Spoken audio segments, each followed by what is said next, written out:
गौर खाइएगा कि हमार मेहरारू बनल एसडीएम। क्या बात कर रहे हैं? हाँ, हमार मेहरारू बनल एसडीएम। अब हम राजा जैसन जिए, हमर मेहरारू बनल एसडीएम। कबूतर चातन ध्यान दिया बात पर तू ने भैया कि दाल भात हम ढेर दिन खैनी, अब खाएम हलवा पूरी। ऑर्केस्ट्रा में 10 टकिया ना, अब से नमरी उड़ी।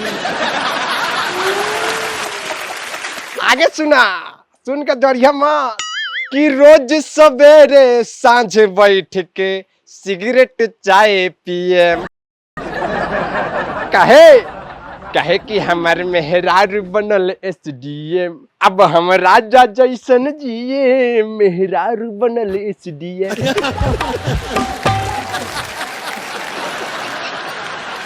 आज सांझ के लड्डू बटाई कबूतर चाह जइह।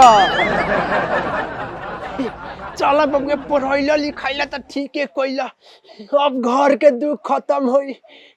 पहिल के तनखाही त हमरा के दे दिह, हम भाड़ा न भखले बनी बरम बाबा की बतासा चढ़ावे की।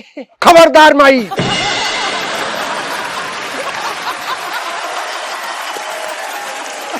कहलू से कहलू फिर कहतो जन होई ह। पढ़ावे लिखाए का दिन जब सारा समाज हमरे गरियावत रहे कि मेहरारू के अपना पढ़ावता, तो तोहनियों लोगन पीछे हट गए लोगन। इ त लुटन कुमार बारे के अपना जान पर रिस्क लेके इलाहाबाद में जाके नाम लिखैनी हम। जौन आदमी घर से कहियो बाहर ना गल बड़ बाजार करे, उ मेहरारू के नाम लिखाए खातिर इलाहाबाद चल गल बयस धके। जान पर खेल के पढ़ैनी लिखैनी, आ जब तनख्वाह लेवे के बारी आयल तो तू आगे आ गइलू, पहिल के तनख्वाह चाहिए। खबरदार। देखो तारा कि यो कह देलक हमरा के डांट देलक, यही खातिर 9 महीना अपना पेट में रखनी तोरा के। त का तेज बड़तारू, तू 9 महीने अपना पेट में रखले बड़, तो हमर मेहरारू 6 महीने वो अपना दिल में रखले बिया। आए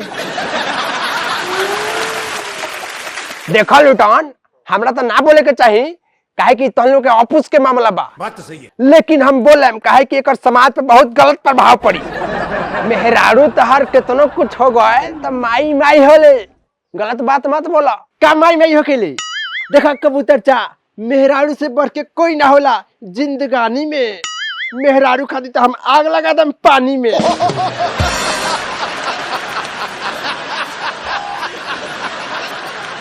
हाँ, यही मेहरारू के मुड़ी पर बैठाव कि आग लगा दी एक दिन जवानी में। कबूतर चा, देखो तनी तू ज्यादा बोलत रह।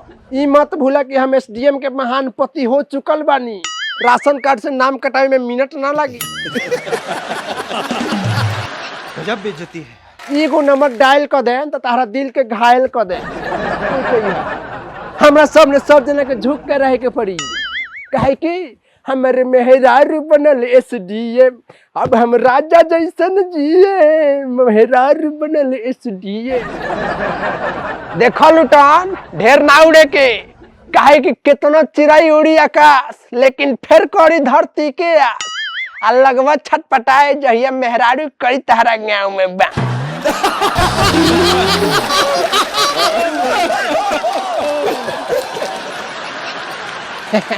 कबूतर चाहे सपना तहार सपने रह जाई, काहे कि उ त हमरा ऐसन महान पति के अगरबत्ती दिखा दिखा के पूजी। रुको जरा, सबर करो। अब बकायदा हमरा गोर पर लड्डू चढ़ाई, काहे कि हम ओकरा के मजदूरी क के ईंटा ढो के बालू ढो के पढ़ैले बानी, एसडीएम बनैले बानी।